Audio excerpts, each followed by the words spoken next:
What you see here is the fourth bike in HD's RevMax platform and the third Sportster we've seen in the new Sportster range, with the first being the Sportster S, followed by the Nightster, and now the Nightster Special, which we're reviewing here today. Now, there have been quite a few upgrades to the latest Sportster, all starting with the new TFT display, which is similar to what we first saw on the Sportster S. The new display features all the information required at the touch of a button, but also now has Bluetooth connectivity to your phone, along with 2 additional custom riding modes.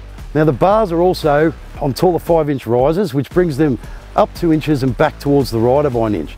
Now, that might not sound like a lot, but it completely changes the ergonomics to a more upright riding position compared to the original Nightster, and it's much more comfortable for longer distances. And in case you get lucky, the next time you go bar hopping, there's also now the passenger setup for the Nightster Special, which includes the rear pillion pad and of course the rear foot pegs, which as opposed to the Nightster only had the solo seat. The split 7-spoke wheels look the goods too, with the cast design that looks like cross spokes and all finished in silver, which gives it that classic old Sportster appearance. More classic styling comes in the form of the new headlight cowling, along with the retro tank badge. The fuel tank is also under the seat, which helps further with handling by enhancing that lower centre of gravity. There are multiple riding modes too, including road, sport and rain, with output, power delivery, traction control and engine braking automatically adjusted in each of them. And as previously mentioned, it also now has 2 custom modes where you can set the rider aids to suit you best.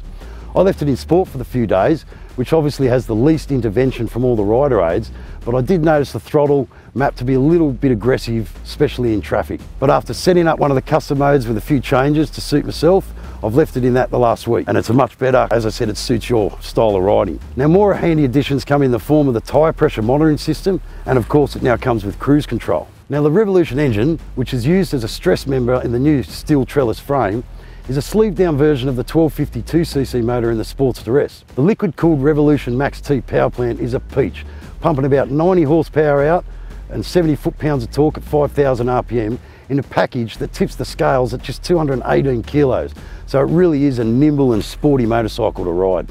Now, obviously the Pan America was the first HD to feature this new RevMax motor, but that was tuned for top-end touring, whereas the RevMax 975 has been tuned more for low-end torque. The styling looks great too, especially with the additional round air filter design, because bear in mind, this isn't a fuel tank, that's just the cover for the airbox, with the fuel tank sitting under the seat. What you will find is it delivers power right through the entire rev range, thanks to the variable valve timing, and comes on strong, low in the RPM range. And all that power from the quick revving motor is delivered smoothly thanks to the counterbalancer, which is great when you're tearing through the twisties and offers great usable power out of the corners. When it comes to colours, it's available in vivid black, black denim, bright billiard blue and industrial yellow.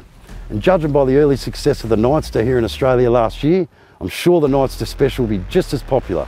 Whether it's tearing around the urban jungle or heading out for a weekend trip, the Nightster Special will do it all with ease. Now, bear in mind, for the Harley traditionalist, this doesn't sound like a normal Harley and performs much different when you give it a fistful. But unlike the sporties of old, this has been designed to make a lasting impact in the sports bike market and is sure to rival some of the other larger manufacturers. So if this is something you're in the market for, get on down to your local authorised Harley-Davidson dealer and take one for a burn. Trust me, you won't regret it. So now I'm off to go and do some more riding.